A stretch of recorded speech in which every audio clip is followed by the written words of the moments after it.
अरुण जी, दरबार मूव वापस आना, आपके चेहरे पे आज मुस्कुराहट है। कम से कम एक बड़ी मांग आपकी पूरी हुई कि जब यहाँ दरबार मूव जो है उसको खत्म किया गया, बंद किया गया, उस समय भी हमारी डिमांड जो है वो यही थी कि भाई दरबार मूव जो है वो सिर्फ और सिर्फ बिजनेस कम्युनिटी के लिए नहीं है, आम जनता के लिए भी है।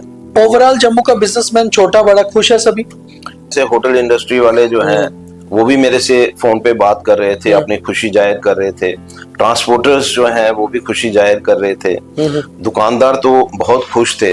आपको पहली बार गवर्नमेंट की तरफ से कब ओके मिल गया कि इस बार दरबार मूव हो जाएगा, और ये किसकी तरफ से मिला?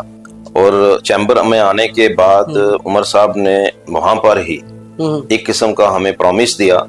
तो जब थैंक्स की बात आई, स्ट्रॉन्ग ऑपोजिशन बीजेपी का इसमें रोल कैसा रहा? जो हमारे जो विनिंग जो इस समय सिटिंग एमएलए हैं उनके मन में भी कहीं ना कहीं ये बात रही कि भाई दरबार मूव। बीजेपी कहीं अपॉर्चुनिटी मिस तो नहीं कर गई? बीजेपी भी चाहती तो इसको सेलिब्रेट कर सकती थी।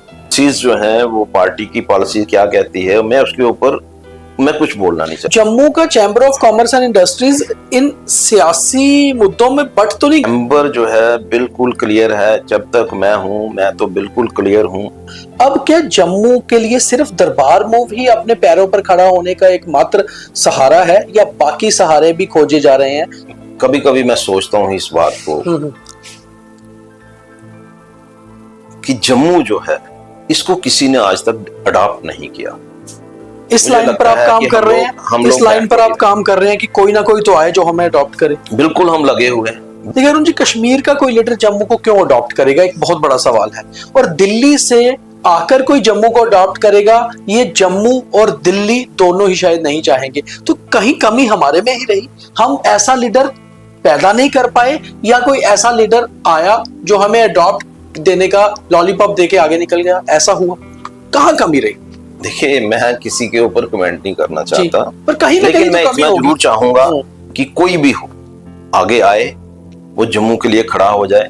चैम्बर के चेयर से अलग करके देखो तो आपके ब्लड में बेसिकली आरएसएस है, आपने कहा भी और अब कहते भी हैं। मैं आज दावे के साथ ये बात कह सकता हूं कि जितनी वर्किंग संघ में मैंने की है, मुझे नहीं लगता है कि आज की डेट में कोई ऐसा व्यक्ति, कोई ऐसा अधिकारी उतनी वर्किंग किसी के पास हो जितनी मैंने की है। आपने आरएसएस के लिए, या आप जब हम कह रहे हैं तो आपके परिवार ने, आप जैसे और बहुत सारे लोगों ने जैसे जितना कुछ किया, क्या उसके बदले में जो मिलना चाहिए था वो मिला? तो हमने कभी ये सोचा नहीं कि भाई हम लोग संघ में जाते हैं, हम लोग संघ का काम करते हैं तो हमें इसके बदले में कुछ मिलेगा। अब शहर को आगे बढ़ाने के लिए, जम्मू की आवाज को आगे लाने के लिए अल्टीमेटली क्या स्टेटहुड ही मात्र सोल्यूशन है? अरुण गुप्ता को अगर कोई पूछेगा तो मैं तो यही कहूंगा कि स्टेटहुड हमें चाहिए। कहीं लेफ्टिनेंट गवर्नर साहब या फिर सीएम साहब के बीच अगर कोई रिफ्ट रहती है, उसका नुकसान चैम्बर को होता है? तो मुझे लग रहा है कि कहीं ना कहीं पेच अड़ा हुआ है। पेच कहाँ अड़ा हुआ है, कहाँ पर मतलब फंसा हुआ है? हाँ पेच अड़ा हुआ है, ये तो यहाँ तो एलजी साहब बता सकते हैं या फिर उमर साहब बता सकते हैं। आज भी चैम्बर उतना स्ट्रांग है जितना पहले हुआ करता था? जिस तरह से पहले मजबूत थी, चैम्बर आज भी स्ट्रांग है। 2021 में जिस प्रथा को जम्मू के अगेंस्ट बताते हुए खत्म कर दिया गया था, आखिर उसे जम्मू के कहने पर ही 2025 में वापस शुरू करना पड़ा, और वो प्रथा थी दरबार मूव की। आज दरबार मूव जम्मू में वापस आ चुका है, और इसको जम्मू ने बहुत बड़े तरीके से स्वागत भी किया है। हालांकि सहरा बंधा है मुख्यमंत्री उमर अब्दुल्ला के साथ, मगर पीछे कहीं ना कहीं केंद्र सरकार भी है, क्योंकि जम्मू कश्मीर एक यूटी है और केंद्र अगर नहीं चाहता तो दरबार मूव शुरू नहीं होता। मगर इस सबके बीच जो मेहनत की गई वो की गई Jammu chamber of commerce and industries द्वारा, क्योंकि उनकी मांग 2024 चुनावों में भी यही थी और उसके एक साल बाद भी यही थी। हमारे साथ चैम्बर के प्रेसिडेंट अरुण गुप्ता जी खुद हैं, मुख्यमंत्री के साथ उस दिन दिखे भी थे। इन्हीं से जानते हैं कि क्या मेहनत रंग लाई और क्या जम्मू के लिए फायदा हुआ। अरुण जी, दरबार मूव वापस आना, आपके चेहरे पे आज मुस्कुराहट है, कम से कम एक बड़ी मांग आपकी पूरी हुई। देखिए ऐसा है कि कुछ चीजों को समझना, अंडरस्टैंड करना बहुत जरूरी होता है। नो डाउट कि जब यहाँ दरबार मूव जो है उसको खत्म किया गया, बंद किया गया, उस समय भी हमारी डिमांड जो है वो यही थी कि भाई दरबार मूव जो है वो सिर्फ और सिर्फ बिजनेस कम्युनिटी के लिए नहीं है, आम जनता के लिए भी है। अगर हम एक चीज को माने, देखिए दरबार मूव जो है एक प्रथा जो महाराज हरि सिंह ने शुरू की, उन्होंने भी कुछ सोच करके इस प्रथा को शुरू किया जी। नो डाउट कि एक समय आया जब ये सोचना पड़ा कि भाई जो फाइलें जो हैं वो कश्मीर जाती हैं, तो उसकी वजह से 200 करोड़ रुपए का लॉस जो है वो जम्मू और कश्मीर को होता है। और मैं समझता हूँ कि अब क्योंकि पिछले काफी समय से सारी चीजें जो है वो कंप्यूटराइज्ड हो गई जी। उसके बाद दरबार मूव रुकना, मुझे लगता है कि कहीं ना कहीं जम्मू के लोगों को भी उस चीज का नुकसान था और कश्मीर के लोगों को भी उस चीज का नुकसान था। बल्कि मैं ये कहूंगा कि गवर्नमेंट को क्या बेनिफिट हो रहा है ये पब्लिसाइज नहीं हो पाया। हमें भी पता चलता कि इसकी वजह से गवर्नमेंट को क्या बेनिफिट हो रहा है। जब अब फाइलें जो हैं वो मूव नहीं होंगी, वो एक्सपेंसेस जो हैं जिसको हम लोग उस समय दरबार मूव बंद करते समय हम लोग एक पब्लिसाइज कर रहे थे कि भाई इतना नुकसान जो है, ऑब्वियसली जब इतना नुकसान हो तो कई बार सोचती है गवर्नमेंट कि भाई अपने नुकसान को कम करें, इतने पैसे को सेव करें। लेकिन हालात अब ये थे कि अब एक नया दौर शुरू होना चाहिए था और वो दौर जो है बहुत हमारे प्रयास से भी कहें बार बार हम लोग जो है चाहे जिस भी फोरम में हम लोग बैठते थे तो हमने अपनी डिमांड को रखा। एलजी साहब के सामने भी मैंने अपनी डिमांड को रखा, मैंने उमर साहब के सामने भी अपनी डिमांड को रखा और रिसेंटली भी जब हम लोग उमर साहब से मिले थे तो हमने यही कहा था कि आपने एक वायदा जो है चैम्बर हाउस में किया था कि हम लोग जो है अगले साल से दरबार मूव जो है वो शुरू करने वाले हैं। तो उन्होंने कहा कि मैंने वायदा किया है, मैं उसको निभाऊंगा। तो उन्होंने निभाया और जम्मू की जनता ने, मैं समझता हूं कि जब भी कोई इशू बेस्ड कोई चीज होती है, ये एक ऐसा इशू था जो जम्मू के लोगों को कहीं ना कहीं इंटरनली कहीं ना कहीं उसको हर्ट भी करता था। और आज एक खुशी जो है इंटरनली लोगों के चेहरे पे आई कि दरबार मूव हुआ है और उसका हमें काफी आने वाले समय में बेनिफिट भी होगा। ओवरऑल जम्मू का बिजनेसमैन छोटा बड़ा खुश है सभी। मुझे लगता है कि मैंने बहुत सारे, जब ये जो दरबार मूव की बात हुई और मुझे कुछ लोगों ने तो मेरे से इंक्वायरी लेना शुरू की कि क्या वाकई में दरबार मूव हो रहा है, और मैंने भी अपनी तरफ से यहाँ तक मैं बात कर सकता था, वहां पर बात हुई तो जो एश्योरेंस जो है वो यही थी कि अब 100% जो है वो दरबार मूव हो रहा है। तो यहाँ तक मतलब ट्रेडर्स की मैं बात करूं, मुझे लगता है कि अब जैसे होटल इंडस्ट्री वाले जो हैं वो भी मेरे से फोन पे बात कर रहे थे, अपनी खुशी जाहिर कर रहे थे। ट्रांसपोर्टर्स जो हैं वो भी खुशी जाहिर कर रहे थे, दुकानदार तो बहुत खुश थे। इसके अलावा मैं ये देख रहा था कि जो लोग जो रेंटेड प्रॉपर्टी देते हैं, होटल वाले, जिस तरह से मुझे बताया गया कि 800 के लगभग रूम जो हैं वो होटल से लिए जाते हैं, बिल्कुल। और उसके अलावा जिस तरह से दरबार मूव के बाद बाजारों में फुटफॉल जो है वो बढ़ा, चलिए हम तो ये कहते हैं कि उसका बेनिफिट जो है एक बूट पॉलिश करने वाले से लेकर के और एक चाय टी स्टॉल से लेकर के, एक शाबे वाले से लेकर के, एक जो ढाबा चलाने वाले हैं उनसे लेकर के, ट्रांसपोर्टर्स जो गाड़ी चलाने वाले हैं उनसे लेकर के, बिजनेसमैन तक। और मैं समझता हूं कि जिस तरह से इंडस्ट्री के लोग भी इस बात को लेकर के बहुत खुश हैं कि आपका ये जो डिमांड पूरी हुई है और एक नया सिस्टम जो है वो एक रिवाइव होने जा रहा है कि हमारी जो डिमांड हम रखेंगे तो ऑनेस्टली गवर्नमेंट जो है उसको कंसीडर करेगी। इसी बात को लेकर के लोग जो है वो खुश भी हैं। और आपने देखा कि जिस तरह से जब हम लोग उनका धन्यवाद करने के लिए गए, अब उन्होंने सेक्रेटरीट जाना था तो हमने कहा चलो जी अब पहला दिन हम लोग धन्यवाद तो करना बनता है कि हमारी डिमांड पे, हमारे कहने पे जो इतना बड़ा स्टेप जो है गवर्नमेंट ने लिया। और बाजार एसोसिएशन। वैसे अनाउंस भी मुख्यमंत्री के जरिए ही हुआ था, उन्होंने ही अनाउंस किया था कि मैंने ये दरबार मूव का जो है ये डिमांड मांगी है। बिल्कुल इन्होंने बिल्कुल उमर साहब ने यहाँ पर प्रेस कॉन्फ्रेंस की थी, वही मैं कह रहा हूँ कि उनकी और तरफ से अनाउंस वहां पर ही उन्होंने अनाउंस किया था दरबार मूव के बारे में। तो जब कोई इस तरह का कोई काम होता है तो हमारा भी फर्ज बनता है कि भाई क्योंकि हमारे लोगों की एक डिमांड थी, हमारे बिजनेसमैन की डिमांड थी, हमारे जो ट्रांसपोर्टर्स हैं उनकी डिमांड थी, होटल वालों की डिमांड थी। तो मुझे लगता है कि एक बहुत बड़ा इशू था जो कहीं ना कहीं अनरिजॉल्व था, और उसको कहीं ना कहीं दिशा अरुण जी, जब पिछले साल चुनाव हुए थे 2024 अक्टूबर में, सरकार बनी 16 अक्टूबर को, उस समय मुख्यमंत्री उसके बाद बनने के बाद जब वो पहली बार चैम्बर में आए तो आप उस समय भी प्रधान थे, फिर आपके चुनाव जून में हुए और आप दोबारा प्रधान बने। तो ये दो चुनावों में दोनों जीत कर आए। उमर अब्दुल्ला ने भी अपने कैंपेन में कहा था कि ये मैं इस डिमांड को पूरी करूंगा, आपने भी अपनी कैंपेन में यहाँ ट्रेडर्स को कहा कि मैं आपकी डिमांड मानूंगा। अब मैं एक सवाल मेरा है जो बहुत अंदरूनी सी बात है, आपको पहली बार गवर्नमेंट की तरफ से कब ओके मिल गया कि इस बार दरबार मूव हो जाएगा, और ये किसकी तरफ से मिला? देखिए, जब हमने लास्ट ईयर गवर्नमेंट बनने के बाद उमर साहब को हमने, क्योंकि उनकी कैबिनेट को हमने चैम्बर में पाया जी, और चैम्बर में आने के बाद उमर साहब ने वहां पर ही एक किस्म का हमें प्रॉमिस दिया कि नेक्स्ट ईयर, क्योंकि वो जो साल था जी, क्योंकि वो दरबार जब जहां से शिफ्ट था होना था तो साथ साथ ही इलेक्शन हुए थे, एक महीना पहले इलेक्शन हुए थे। तो उसके बाद उन्होंने कहा कि इस साल क्योंकि टाइम जो है वो बिल्कुल लिमिटेड था, लेकिन अगले साल से हम लोग जो है वो दरबार मूव जरूर करवाएंगे।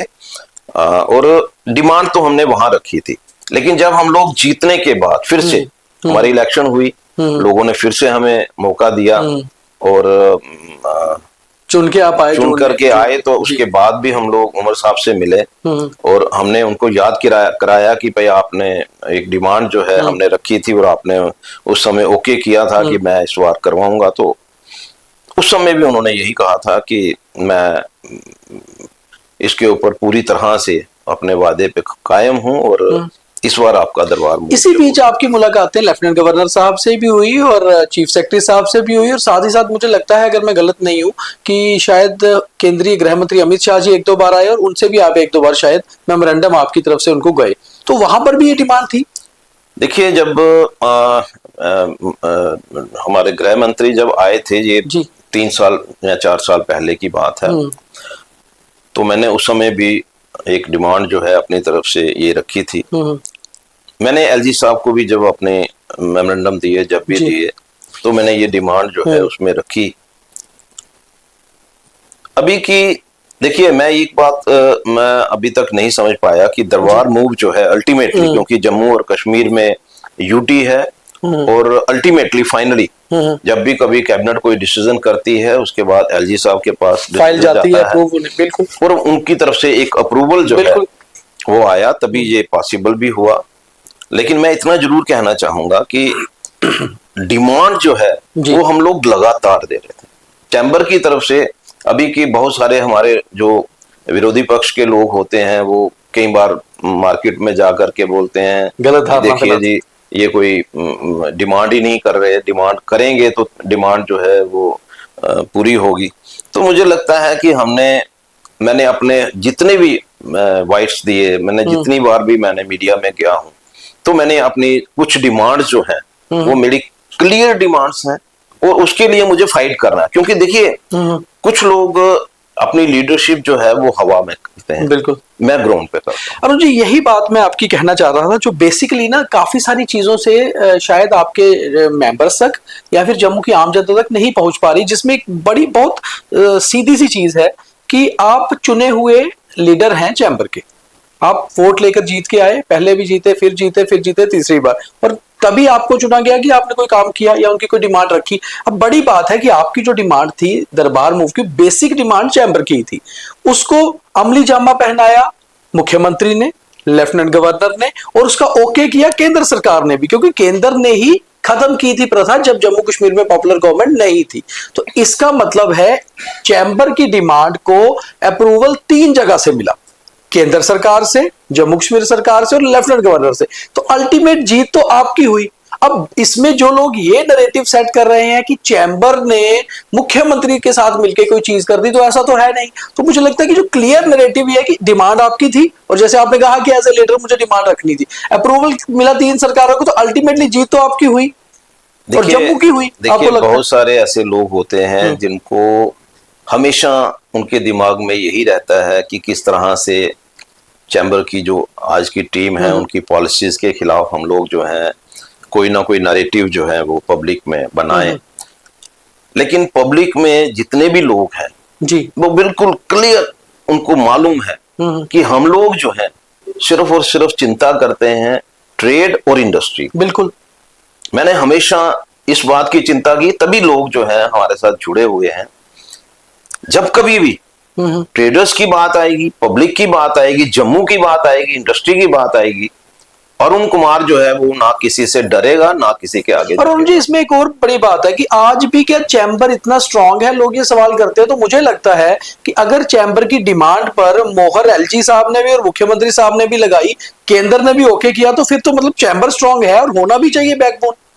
देखिए चैम्बर ने हमेशा, इकोनॉमी तो चलेगी चैम्बर से ना। हम लोग हमेशा रिप्रेजेंट करते हैं, हमारा काम जो है हम उसको बिल्कुल ईमानदारी के साथ करते हैं, बिना किसी लालच के करते हैं, बिना किसी डर के करते हैं।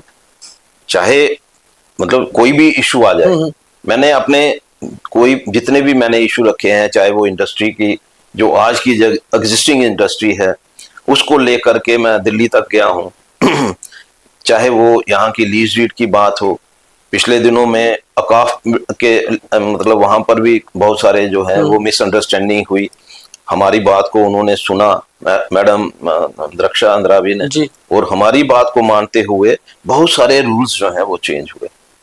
हमने हमेशा कोशिश की है, हमारा बिजनेसमैन जो है वो किसी भी तरह की अगर प्रॉब्लम में है तो उसके लिए चैम्बर है। चैम्बर का मीनिंग क्या है? अगर हम लोग जो है ट्रेडर्स की जो भी डिमांड्स हैं उनके मुताबिक नहीं चलेंगे तो फिर चैम्बर रखने का मतलब क्या है? अब चैम्बर में एक डिमांड जो है वो लगातार लोगों की तरफ से थी कि दरबार मूव होना चाहिए। दरबार मूव हुआ। अब जब दरबार मूव हुआ तो जो लोग इंस्ट्रूमेंट थे अब उनका शुक्रिया अदा करना बनता है, और शुक्रिया अदा किया गया।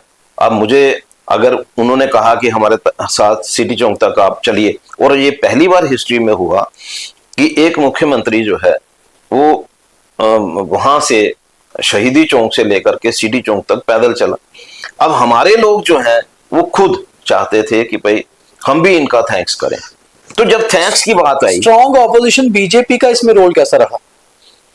देखिए मैंने हमेशा बात की है, और मुझे लगता है कि जो हमारे जो विनिंग जो इस समय सिटिंग एमएलए हैं उनके मन में भी कहीं ना कहीं ये बात रही कि भाई दरबार मूव होना चाहिए, क्योंकि ये पब्लिक की डिमांड। मुझे जहां तक याद है जब चुनाव प्रचार हो रहा था पिछले साल विधानसभा चुनाव का, और मैं आपसे 3-4 बार मिला था, और जो कैंडिडेट थे वो तीनों जीत कर भी आए। अरविंद गुप्ता वेस्ट से, सिटी से युद्धवीर सेठी और विक्रम रंधावा बाहू से, तीनों ने ही कहा था कि चैम्बर की इस डिमांड को हम अगर जीतेंगे तो जरूर आगे लेके जाएंगे। बिल्कुल उन्होंने एंडोर्स किया था, उन्होंने एंडोर्स किया था। उस समय उन्होंने कहा था कि हम इसके ऊपर जरूर अपनी बात को रखेंगे।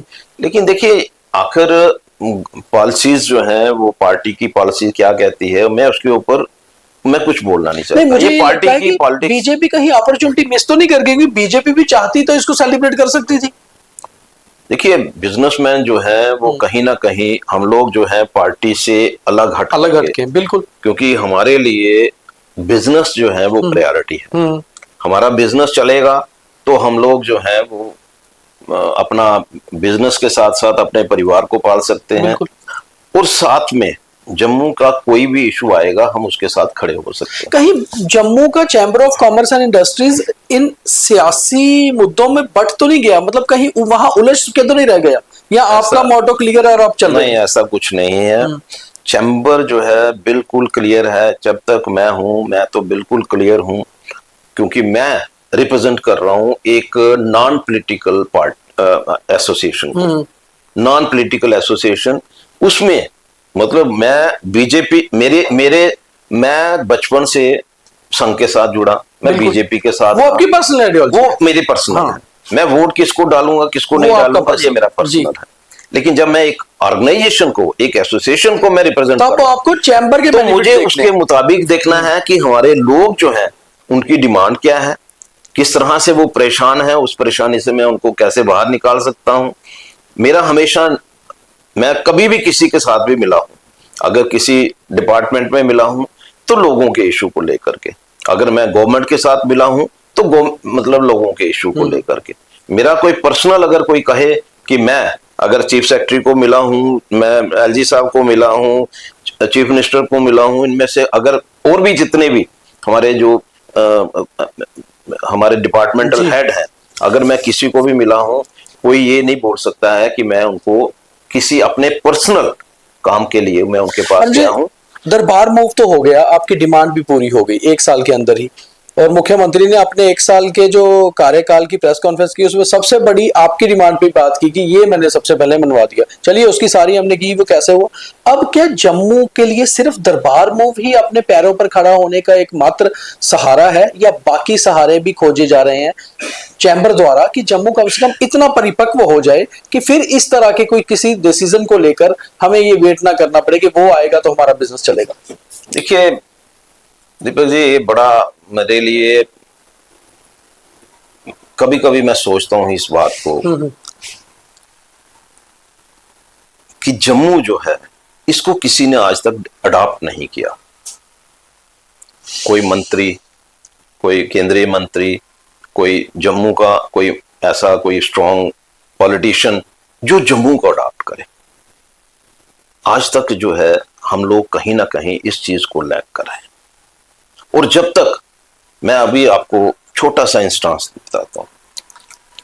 मेरे पास अभी कुछ दिन पहले मैं किसी भोपाल के दोस्त के साथ बैठा था, तो मैंने उसके साथ ऐसे ही बात की। मैंने कहा यार, भोपाल जो है आज की डेट में, मतलब जहाँ वहां पर जितनी इंडस्ट्री है, वहां पर जितने मतलब टूरिस्ट स्पॉट हैं, तो पहले तो ऐसा हमने सुना नहीं भोपाल के बारे में तो कोई इतना ज्यादा। अब तो वहाँ इंटरनेशनल समिट हो रहे हैं बिजनेस के। मैंने उसके साथ यही बात, उसने कहा कि देखिए एक समय आया जब दिग्विजय सिंह वहां के चीफ मिनिस्टर थे, उन्होंने भोपाल को अडॉप्ट किया। भोपाल को अडॉप्ट किया, वहां पर जितनी बड़ी बड़ी इंडस्ट्रीज थी वो वहां लगना शुरू हो गई। उसके बाद शिवराज सिंह चौहान आए, तो उन्होंने भी उसको कंटिन्यू किया। और भोपाल के अंदर किस तरह से टूरिज्म जो है वो ग्रो कर सकता है, जो बड़ी बड़ी इंडस्ट्रीज हैं वो कैसे ग्रो कर सकती हैं, इंटरनेशनल फेयर कैसे लग सकते हैं। अब आज BHEL जो है वो वहां पर बना हुआ है, लगा हुआ है। तो ये सारी चीजें जो हैं वो तभी पॉसिबल होती हैं जब केवल एक लीडर, जिसको चिंता हो सिर्फ एक जगह की, अपना काम जो है उसने करना है, अपना जो भी उसको पार्टी से मिला हुआ जो काम है वो करेगा, लेकिन एक चीज को अडॉप्ट करना। भाई यहां पर मैंने एक टूरिज्म सेक्टर के लिए मैं क्या क्या कर सकता हूं, इंडस्ट्रियल सेक्टर के लिए मैं क्या क्या कर सकता हूं, बिजनेसमैन की छोटी छोटी प्रॉब्लम्स हैं, मैं उसके लिए मैं क्या हल ढूंढ सकता हूं। जब तक कोई ऐसा व्यक्ति जो है या ग्रुप ऑफ पर्सन जो है वो जब तक खड़े नहीं होंगे, तब तक जो है वो जम्मू, इस लाइन पर आप काम कर रहे हैं, इस लाइन पर आप काम कर रहे हैं कि कोई ना कोई तो आए जो हमें अडॉप्ट करे। बिल्कुल हम लगे हुए हैं, बिल्कुल हम कोशिश कर रहे हैं। हम लोग चाहते हैं कि यहाँ पर जो लीज डीड का मसला पिछले 7 साल से बना हुआ है, बिजनेसमैन परेशान है, उसके लिए हमारे लोग जो हैं आगे आए। मैं इसी बात को लिए लगा हुआ हूँ कि इंडस्ट्री जो एग्जिस्टिंग इंडस्ट्री है, यहाँ आज लोग जो है परेशान है, 80% जो है इंडस्ट्री जो है वो बंद होती जा रही है। किस तरह से उनका सर्वाइवल हो सकता है, रिवाइवल हो सकता है, इस बात की चिंता के लिए हम कोशिश कर रहे हैं। देखिए अरुण जी, कश्मीर का कोई लीडर जम्मू को क्यों अडॉप्ट करेगा, एक बहुत बड़ा सवाल है। और दिल्ली से आकर कोई जम्मू को अडॉप्ट करेगा, ये जम्मू और दिल्ली दोनों ही शायद नहीं चाहेंगे। तो कहीं कमी हमारे में ही रही, हम ऐसा लीडर पैदा नहीं कर पाए, या कोई ऐसा लीडर आया जो हमें अडॉप्ट देने का लॉलीपॉप देके आगे निकल गया, ऐसा हुआ? कहाँ कमी रही? देखिए मैं किसी के ऊपर कमेंट नहीं करना चाहता, पर कहीं ना कहीं मैं इतना जरूर चाहूंगा कि कोई भी हो आगे आए, वो जम्मू के लिए खड़ा हो जाए। जम्मू जो है, आप 1947 और जम्मू ने तो सबको अडॉप्ट किया, तो जम्मू ने हर एक अडॉप्ट किया। और जम्मू की जो कुर्बानियां हैं उसको भूला नहीं जा सकता। 1947 से लेकर के अब तक जितनी कुर्बानियां जम्मू के अंदर हुई हैं, एक निशान एक विधान की बात हम लोग करते तो हैं, वहां स्ट्रगल कहाँ शुरू हुआ। श्यामा प्रसाद मुखर्जी जो है जब एंटर हुए उस समय कौन खड़ा था उनके साथ? जम्मू के लोग खड़े थे। तो बहुत सारी ऐसी चीजें हैं जिनको मैं, क्योंकि मैं एक पॉलिटिकल फील्ड में नहीं हूँ, मैं एक नॉन पॉलिटिकल ऑर्गेनाइजेशन को हेड कर रहा हूँ, और मेरी सोच जो है वो यही है कि यहाँ हमें ऐसा एक सेटअप बनाना पड़ेगा जो केवल और केवल हमारे जो बिजनेसमैन हैं उनकी परवाह करें, इंडस्ट्रियलिस्ट जो हैं उनकी केयर करें, टूरिज्म सेक्टर जो है किस तरह से जम्मू के अंदर ग्रो हो सकता है उसकी चिंता जो है वो करें। ये सारी चीजें जब तक नहीं होंगी हम लोग जो है वो कभी आगे नहीं बढ़ पाएंगे। बीजेपी तो एक पॉलिटिकल पार्टी है, अगर मैं आपको चैम्बर के चेयर से अलग करके देखूं तो आपके ब्लड में बेसिकली आरएसएस है। आपने कहा भी और अब कहते भी हैं, है भी है। आप उस परिवार से आते हैं जिसने आरएसएस की रूट्स को यहां पर आगे बढ़ाया, ये जग जाहिर है। कहीं ना कहीं आरएसएस या फिर उसके बाद बीजेपी जम्मू को समझने में कुछ थोड़ी सी गलती कर गई या कुछ एक कदम पीछे रह गई, क्योंकि जम्मू में वो सब कुछ है जो एक राष्ट्रवादी सोच या राष्ट्रधारा के साथ जोड़ने के लिए चाहिए होता है। दीपक जी, एक चीज जो है ना, जो आपने मेरे को कहा ना, मैं आज दावे के साथ ये बात कह सकता हूं कि जितनी वर्किंग संघ में मैंने की है, मुझे नहीं लगता है कि आज की डेट में कोई ऐसा व्यक्ति, कोई ऐसा अधिकारी उतनी वर्किंग किसी के पास हो जितनी मैंने की है। इमरजेंसी हमने देखी है, इमरजेंसी का दौर जो है, जब लोग ये सोच करके काम करते थे कि पता नहीं हमने घर वापस आना है कि नहीं आना है, उस समय को हमने देखा है। यहां तक आपने कहा कि लोगों की, मैं बीजेपी पार्टी की बात आपने की, मुझे नहीं लगता है कि भाई एक दौर था लोग जनसंघ को लाइक करते थे, बीजेपी को उसके बाद लाइक करना शुरू किया, लेकिन इतनी स्ट्रेंथ जो है वो लोगों ने नहीं दी। पहले 3, 2, 3, फिर 1, फिर बढ़ करके 11 और आज 29, 25 से भी 28, अब 25, 29। तो मुझे लगता है कि लोग अभी खैर वापस 29 हुए नहीं है, पर आपको पूरा यकीन है। नहीं, हुए तो 29 थे ना। एक तो चलो उनका राणा साहब का हमें बहुत अफसोस भी है, और आज की डेट में मैं बिल्कुल क्लियर शब्दों में कहूंगा कि उनकी कमी जो है वो पूरी नहीं हो। चलिए वापस आपके उस पे आते हैं, आरएसएस पे, वो आप बता रहे थे। अच्छा, फिर आपने कहा कि यहां तक पहुंचाया, आज 29। अब मुझे लगता है कि डिसीजन जो है सबको मिलकर के बैठ करके डिसीजन करने चाहिए, लोगों की भलाई के लिए हमें डिसीजन करने चाहिए। पार्टी जो है वो कभी नहीं ये चाहेगी कि आप पब्लिक के इश्यूज में पब्लिक के साथ नहीं खड़े रहो। अरुण जी, आपने बहुत डीप बात कही है। नॉर्मली बहुत कम ऐसी बात निकलती है कि आपने आरएसएस के लिए, या आप जब हम कह रहे हैं तो आपके परिवार ने, आप जैसे और बहुत सारे लोगों ने जैसे जितना कुछ किया, क्या उसके बदले में जो मिलना चाहिए था वो मिला?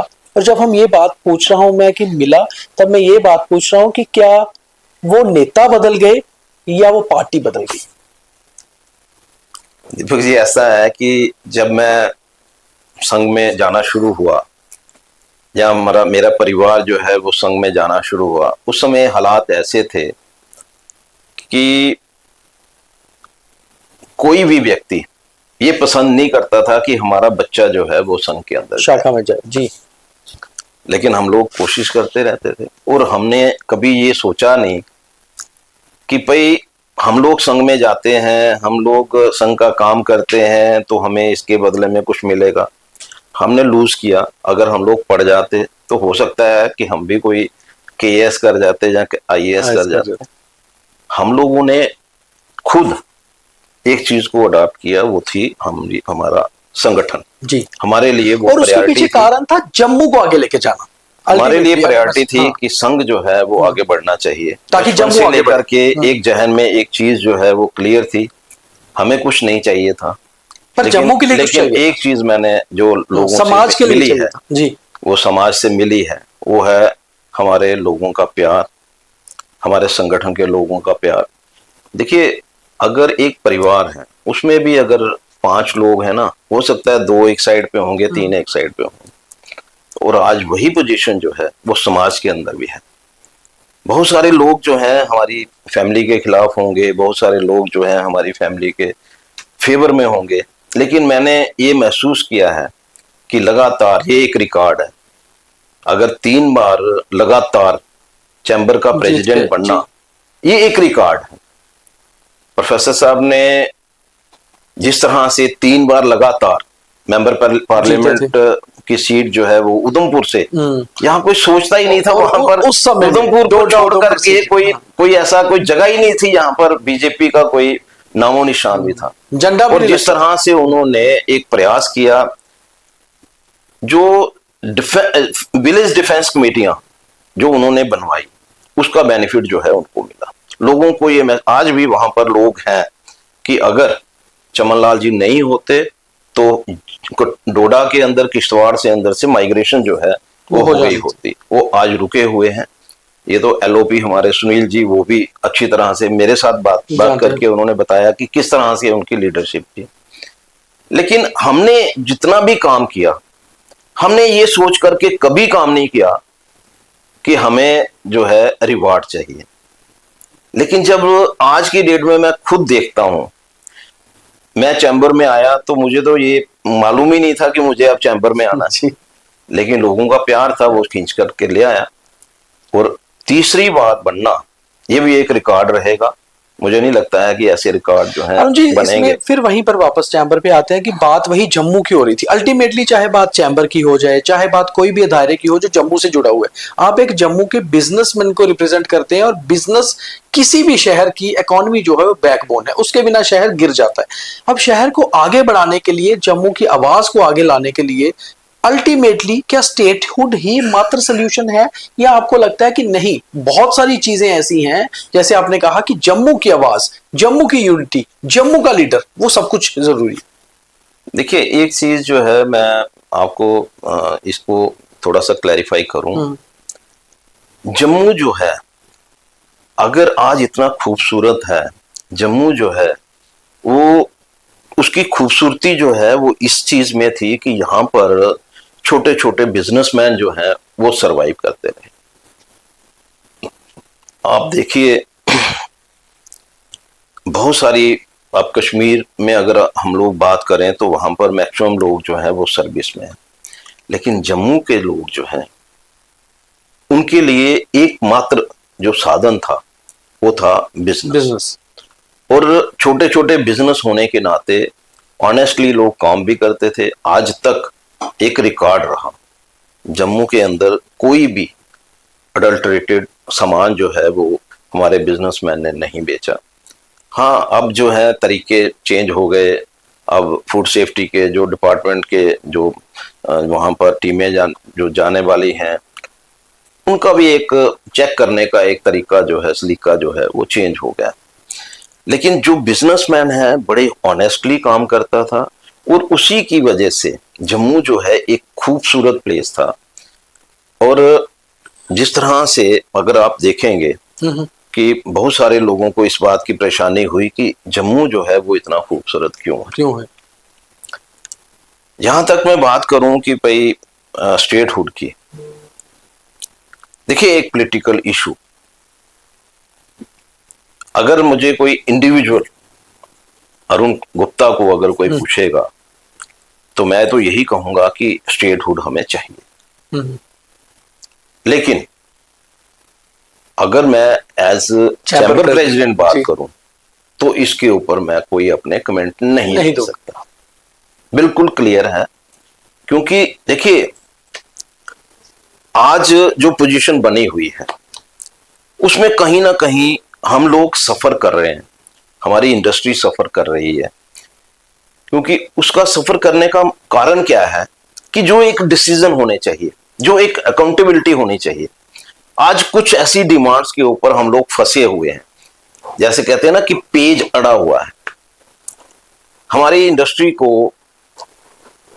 एक टर्नओवर इंसेंटिव्स जो है वो अनाउंस किया गया, और एक आज की डेट में जो उनको जो एक रिमिशन है, जीएसटी रिमिशन, आज की डेट में अगर हम देखें तो एक एक साल जो है इन चीजों को लग रहा है। तो मुझे लग रहा है कि कहीं ना कहीं पेच अड़ा हुआ है, और ये चीजें जो है, चाहे वो एलजी साहब हैं, चाहे वो चीफ मिनिस्टर हैं, जी, ये चीजें जो हैं इनका सोल्यूशन क्या हो सकता है, ये कैसे रिजॉल्व हो सकती हैं, ये तो इनको जॉइंटली सोचना पड़ेगा। लेकिन सफर तो जम्मू कर रहा है। कहीं लेफ्टिनेंट गवर्नर साहब या फिर सीएम साहब के बीच अगर कोई रिफ्ट रहती है, उसका नुकसान चैम्बर को होता है? देखिए, मुझे नहीं मालूम कि उनके बीच में कुछ है या नहीं, अगर होता है तो मुझे मैंने नाम, मुझे चीफ मिनिस्टर ने कहा है हमारी उनके साथ कोई, तो नाम मुझे एलजी साहब ने ये बात कही है। मेरे लिए, मैं एलजी साहब से भी जब भी मिला हूं, बड़े अच्छे हमारे ताल्लुकात रहे हैं, बड़े अच्छे माहौल में मिले हैं। चीफ मिनिस्टर को मिले हैं, बड़े अच्छे माहौल में मिले हैं। लेकिन इस चीज को अंडरस्टैंड करना कि जो यहाँ के लोकल इश्यूज हैं, अब गैर मुमकिन खड जी, एलजी साहब ने इलेक्शन से पहले एक अनाउंसमेंट कर दी कि भाई अब इसका जो है वो कमेटी जो है हमने बना दी है और बहुत जल्द जो है वो डिसीजन हो जाएगा। मैं ये नहीं कहता कि बड़े बड़े चंक्स जो हैं वो क्यों नहीं खुले हैं, लेकिन एटलीस्ट एक आदमी अपनी जमीन तो बेच पाए, अपना कोई 4 मरले का, किसी के पास 6 मरले का, किसी के पास 10 मरले का लैंड है, किसी ने इसलिए लिया है कि चलो जी मेरे बच्चे बड़े होंगे तो हम लोग जो है इसके ऊपर बच्चों को काम दे देंगे, या हम लोग कोई रेजिडेंस जो है वो अब जब फैमिली बढ़ती है चलो जी हम घर बना लेंगे। अब शन्नी जो है, अब देखिए शन्नी जो है सारी तरफ जो है वो डेवलप किसने की? हाउसिंग ने। लेकिन वो क्या था? खड था। अब क्या है, आज भी सारा कुछ बनने के बाद भी बीच में, यानी बीच के एरिया जो है वो आज भी गैर मुमकिन खड है। अब जिन्होंने 5 मरले, किसी ने 10 मरले, किसी ने 1 कनाल जगह ली है कि चलो जी मेरे बच्चे बड़े होंगे तो हम रेजिडेंशियल अपना घर बना लेंगे, कोई बच्चे बड़े होंगे तो कोई बिजनेस बना करके दे देंगे। अब उनको तो क्लियर करने में कोई दिक्कत नहीं होनी चाहिए, लेकिन आज भी दिक्कत है। पेज कहाँ अड़ा हुआ है, कहाँ पर मतलब फंसा हुआ है? देखिए, बड़ी बार कमेटियां भी बनी हैं इसके ऊपर, लेकिन अभी तक जो डिसीजन होना, मैं इसीलिए आ रहा हूँ, मैं यही कह रहा हूँ कि देखिए बिजनेसमैन जो आम जो लोग हैं वो क्या, उनकी डिमांड क्या है, वो यही है। जैसे मैंने इंडस्ट्री की बात की, अब उनको अगर टर्नओवर इंसेंटिव प्रॉपर मिलता रहे, उनको अगर जो जीएसटी रिजम्पशन है वो टाइमली मिले, अब जितना उनको डिले होता है वो जो बेनिफिट है वो उनके इंटरेस्ट में निकल जाता है। इसी तरह जो फर्दर, अब जैसे लीज डीड है, फ्रूट मंडी सब्जी मंडी की दुकानें फंसी हुई है लीज डीड में। अब लीज डीड जिन्होंने एक जंगल उनको दिया गया कि आप यहाँ पर अपनी दुकानें बनाइए और अपना बिजनेस जो है यहाँ पर शुरू करिए, उन्होंने वहां पर जंगल में ही एक उसको डेवलप किया और अच्छा एक वहां पर सारा स्ट्रक्चर बना करके वहां पर बिजनेस जो है वो ऑपरेशन शुरू किया। आज उनको लीज डीड जो है रिवाइव कराने के लिए 6 साल हो गए लगातार, मुझे भी अब 5 साल हो गए लगातार कोशिश करते हुए कि उनकी लीज डीड जो है वो बढ़नी चाहिए। लोगों ने बैंक में प्रॉपर्टीज मॉर्गेज की हैं, अब बैंक वाले परेशान कर रहे हैं, बिजनेस करना मुश्किल हो गया। तो ये जो इश्यूज हैं, ये गवर्नमेंट जो है वो किस तरह से ये इन इश्यूज के ऊपर फोकस कर सकती है, किस तरह से हम लोग जो है मिल करके कैसे सुलझा सकते हैं, उसके ऊपर फोकस होना चाहिए। अब कहाँ पेज अड़ा हुआ है ये तो या तो एलजी साहब बता सकते हैं या फिर उमर साहब बता सकते हैं, क्योंकि पहले हमारे लिए तो यही है। आज भी चैम्बर उतना स्ट्रांग है जितना पहले हुआ करता था 2019 से पहले के दिनों में? देखिए, एक चीज मैं आपको क्लियर कर दूं कि कुछ लोग जो है यही नैरेटिव शो करने की कोशिश करते हैं। मैं उस समय की बात करता हूं, हमारे पिताजी भी प्रेसिडेंट रहे जी, 1972 में वो प्रेसिडेंट थे। उस समय उससे पहले दयाराम शाह जो हैं वो प्रेसिडेंट थे। उस समय शहर कितना था? 3 किलोमीटर के अंदर हमारा शहर जो है, से गोमट तक सारा 3 किलोमीटर तक हमारा जो है पूरा बिजनेस ऑपरेट होता था, वहीं से होता था। लेकिन अगर गवर्नमेंट जो है, उस समय एक ही डिपार्टमेंट होता था, वो होता था फूड एंड सप्लाई। उसी में ही सेल टैक्स के डिपार्टमेंट के लोग भी वहीं पर बैठते थे, बाकी भी जितने डिपार्टमेंट हैं तो वहीं से ऑपरेट होते थे। अब ऑब्वियसली होता क्या था उस समय कि भाई कोई भी बात होती थी तो चैम्बर को बुलाया जाता था, क्योंकि पब्लिक रिप्रेजेंटेटिव जो है वो चैम्बर है,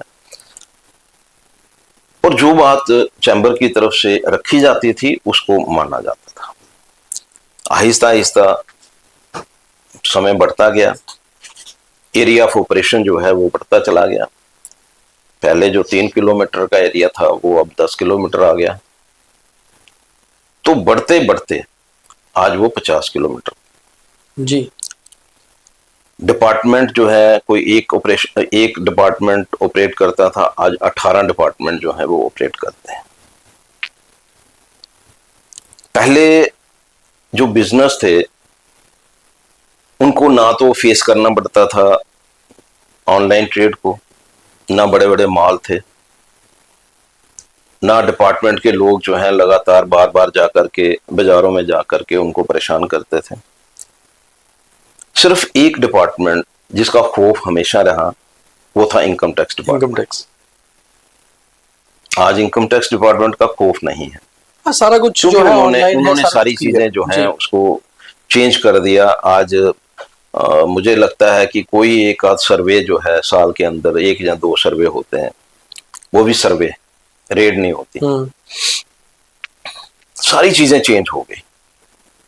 जो उस समय चैम्बर का काम था उस समय चैम्बर करती थी। फिर एक दौर आया कि जब चैम्बर जो है आगे बढ़ती चली गई और एक अच्छे रिलेशन जो है वो गवर्नमेंट के साथ, इलेक्टेड गवर्नमेंट के साथ रहे। उसमें चाहे मेरे ब्रदर जो है रमेश गुप्ता जो है वो रहे 2 टाइम प्रेसिडेंट, YV शर्मा जो है वो प्रेसिडेंट रहे, सहाय साहब रहे। हर एक ने अपने अपनी ड्यूटी को निभाते हुए अच्छा काम किया, लोगों के बीच में रहे, और उनके साथ साथ एक लाइजनिंग जो है इलेक्टेड गवर्नमेंट के साथ रही। लेकिन मैं इतना जरूर कहूंगा कि जब मैं इलेक्ट होकर के आया तब तक दौर जो है वो चेंज हो गया। इलेक्टेड गवर्नमेंट कोई नहीं थी, स्टेट की ड्यूटी बन गई थी। LG साहब जो है वो स्टेट को हेड कर रहे थे, ड्यूटी को हेड कर रहे थे, और ऐसे हालात बन गए, कई बार ऐसे हालात बनते हैं। मेरे सामने कुछ इशू आ गए जो पब्लिक के साथ जुड़े हुए इशू थे। मैंने प्रायोरिटी जो है, मेरी प्रायोरिटी थी हमेशा जो पब्लिक है उसके साथ खड़े रहना है, और मैं हमेशा उसके साथ खड़ा रहा। चैम्बर ने आज तक कभी इस तरह की हड़ताल नहीं करवाई थी। करवाई थी, मतलब 2005 में भी एक हड़ताल हुई थी जिसमें जब बैट इंट्रोड्यूस हुआ तो उस समय 2005 में स्ट्राइक हुई पहली, जो चैम्बर ने करवाई थी। लेकिन बहुत सारी दुकानें जो हैं वो खुली रह गई, और जो लोग बैट के अंदर आते थे उन्होंने अपने अपने बिजनेस जो हैं वो शट डाउन किए। उसके बाद एक समय आया जब एम्स की बात आई। उस समय क्योंकि वो एजिटेशन जो है वो बार की तरफ से शुरू हुई, मैं उस समय सेक्रेटरी जनरल था। बिल्कुल। मैं उस समय हम लोग जो है हमने बार के साथ उनके साथ सपोर्ट की। ट्रांसपोर्टर्स उस समय जो है उनके बिल्कुल साथ जुड़ गए। हम तीनों जो है, चाहे बार है, चैम्बर है और ट्रांसपोर्टर्स, हमने मिल करके उस एजिटेशन को फेस किया। अभी की उस दौरान में शायद 1-2 बंद हमने किए, लेकिन मुझे याद है कि जब मैंने पहली बंद की कॉल दी बनने के बाद, और वो मेरे इश्यूज जो हैं वो जम्मू को लेकर के थे, जो मैंने जैसे आपके सामने कुछ बातें रखी, और आपको भी मालूम है कि वो जो बंद था एक हिस्टोरिकल बंद था, जिसमें लोगों को चाय की दुकान जो है गलियों के अंदर वो भी खुली नहीं मिली। प्रॉपर जिसे हम कहते हैं कंप्लीट बंद किया गया, कंप्लीट बंद। और यही नहीं, सिर्फ जम्मू नहीं, कठुआ बंद हुआ, सांबा बंद हुआ, मैं बड़ी वहीं पे आ ब्राह्मण रहा था बंद अरुण हुआ। जी कि एक समय आपने कहा 3 किलोमीटर से चैंबर शुरू होकर आज आप 10 जिलों और 43 एमएलए के ऊपर अकेले चैंबर के प्रेसिडेंट हैं। तो आज आपकी वो पावर होनी चाहिए कि आपकी जो आवाज हो उससे मसले हल हो। तो अब वे फॉरवर्ड क्या देख रहे हैं आप, चैंबर का अगला कदम क्या है? देखिए, चैम्बर जो है जिस तरह से पहले मजबूत थी, चैम्बर आज भी स्ट्रांग है, कमी कहीं नहीं है। और जब भी हम चाहते हैं लोग हमारे साथ खड़े रहते हैं। हमने एक प्रयास, जिस तरह से मैंने कहा, एक प्रयास हमने किया कि दरबार मूव होना चाहिए, वो हुआ। अब हमारा जो सेकंड टारगेट होगा कि इंडस्ट्री के जो पैकेज हैं, जो इंसेंटिव्स हैं, वो उनको मिलने चाहिए। हम भी चाहते हैं कि जो ये जो हमारी लीज डीड है ये शुरू हो किया जाए। गैर मुमकिन खर्च जो है, इस इशू को जल्द से जल्द रिजॉल्व किया जाए। और बहुत सारे ऐसे इशू हैं। देखिए, एक दौर आया, मैं उस दौर को भी बड़ा महसूस करता हूं कि हमारे कुछ वाइन ट्रेडर्स थे जो काम करते थे बेचारे, और ऑनेस्टली वो लोग पब्लिक सर्विस भी करते थे और सिंगल उनके पास दुकानें थी। तो आज उनकी पोजीशन भी मैं देखता हूं तो मुझे बड़ा दुख होता है। बहुत सारे ऐसे लोग जो बिल्कुल खत्म हो गए, उनके पारिवारिक पोजीशन जो है वो ऐसी बन गई कि उनको रोटी के भी लाले पड़ गए। बड़ा दुख होता है कि हम लोग जब कोई डिसीजन करते हैं तो हमें ये सोच करके जरूर करना चाहिए कि ठीक है, गवर्नमेंट जो है उसको अपना रेवेन्यू बनाना है, लेकिन किसी को उजाड़ करके अगर रेवेन्यू बनता उसको रिवाइव करने का भी आपकी डिमांड है कि उसको रिवाइव किया जाए? देखिए, हम लोग ये चाहेंगे कि भाई जो भी पॉलिसी बनती है, जो भी लिक्विड पॉलिसी बनती है, को इन्वॉल्व किया जाए, उनको भी बीच में जरूर इन्वॉल्व करें, उनकी भी बात सुन लें, उनको भी अगर कहीं अगर स्पेस मिल सकती है तो जरूर दें। क्योंकि ये बिजनेस एक ऐसा बिजनेस बन गया है कि जिससे जो करने वाले हैं वो भी खुश नहीं है, जो लेने वाले हैं वो भी खुश नहीं है। तो मुझे लगता है कि इसके बारे में भी इन सबको मिलकर के कोई ऐसा डिसीजन करना चाहिए जिससे कहीं ना कहीं उन लोगों का भी सर्वाइवल हो। यहां तक मसला, मैं एक बात बिल्कुल क्लियर कर रहा हूं कि मेरे लिए प्रायोरिटी जो है वो हमेशा जम्मू के डिमांड्स, जम्मू के इश्यूज हैं। मेरे रिलेशन जो हैं एलजी साहब के साथ भी अच्छे रहने चाहिए, मेरे रिलेशन जो हैं उमर साहब से भी अच्छे रहने चाहिए, क्योंकि नॉन पॉलिटिकल फोरम जो है, नॉन पॉलिटिकल एसोसिएशन में उसको रिप्रेजेंट कर रहा हूं। और मेरा हमेशा यही रहेगा कि हम सब मिल करके जम्मू में किस तरह से एक शांतिपूर्वक माहौल रहे। क्योंकि आज तक का एक देखिए, ये भी एक हिस्ट्री है कि जम्मू के अंदर, मतलब पूरे हिंदुस्तान में बहुत सारे जगहों पे दंगे हुए होंगे, बहुत कुछ हुआ होगा, लेकिन यहाँ पर चाहे मुस्लिम भाई हैं, चाहे वो सिख भाई हैं, चाहे वो हिंदू भाई हैं, सब मिल करके हम लोग जो है हमेशा कोशिश करते हैं कि जम्मू जो है हमेशा वो गुलदस्ता बना रहे। ठीक है। और हम लोग जो है, हमारी सोच यही है कि चाहे वो जम्मू है, चाहे वो कश्मीर है, अपने अपनी जगह पर, क्योंकि उनके अपने इश्यूज हैं, वो अपनी जगह पर ग्रो करें। जम्मू जो है ये अपनी जगह पे ग्रो करे। देखिए, कश्मीर जो है उसका वो डिपेंडेंट है टूरिस्ट सेक्टर पे। भाई वहां पर टूरिस्ट जाएगा तो होटल इंडस्ट्री भी चलेगी, ट्रांसपोर्टर्स भी मतलब कहीं ना कहीं उनको भी बिजनेस मिलेगा, और भी बहुत सारे वहां पर जो छोटे छोटे ढाबे वाले हैं वो भी चलतेंगे, रेस्टोरेंट भी चलेंगे, सब कुछ चलेगा। उनके और भी जो प्रोजेक्ट्स हैं वो भी कहीं ना कहीं ग्रो करें। वहां का बिजनेसमैन जो है, लोग जाएंगे तो हैंडीक्राफ्ट की कोई चीजें लेंगे, हॉर्टिकल्चर की कोई चीजें लेंगे। लेकिन जम्मू जो है, हम लोग डिपेंडेंट हैं सिर्फ माँ वैष्णो देवी के जो पिलग्रिम जाते हैं उन्हीं के ऊपर मोस्टली हम लोग डिपेंडेंट हैं। यहाँ के जम्मू के प्रोजेक्ट ही कंप्लीट नहीं हो रहे। मैं वही हैरान हूं कि भाई जो 15 साल पहले प्रोजेक्ट चलना शुरू हुआ, आज तक वो कंप्लीट नहीं हो रहा। वो क्यों नहीं हो रहा? और जी अंदर दर्द है, मगर मुझे लगता है कि माँ वैष्णो का आपने नाम लिया है, शायद उनकी कृपा से चीजें हल होंगी। तो अल्टीमेटली बात यही है कि जम्मू अपने पैरों पे खड़ा हो और आगे बढ़े, यही चैम्बर की डिमांड है। और उनका कहना है कि इसमें पहली जो डिमांड वो पूरी हो गई है दरबार की। आगे बहुत सारी ऐसी डिमांड्स हैं जिन पर पेश अड़ा हुआ है, और चाहे मुख्यमंत्री हो, चाहे लेफ्टिनेंट गवर्नर हो, चाहे केंद्र सरकार हो, मतलब चैंबर का है जम्मू की बात करनी जरूरी है, क्योंकि जम्मू ने ही जिताकर भेजा है और अल्टीमेटली जिस चेयर पे हैं उसमें बिजनेसमैन को रिप्रेजेंट करना ही जरूरी है। तो जम्मू का नैरेटिव बिल्कुल सेट है। बात यह नहीं है कि कौन साथ खड़ा है, बात यह है कि जम्मू के लिए कौन खड़ा है। बहुत धन्यवाद।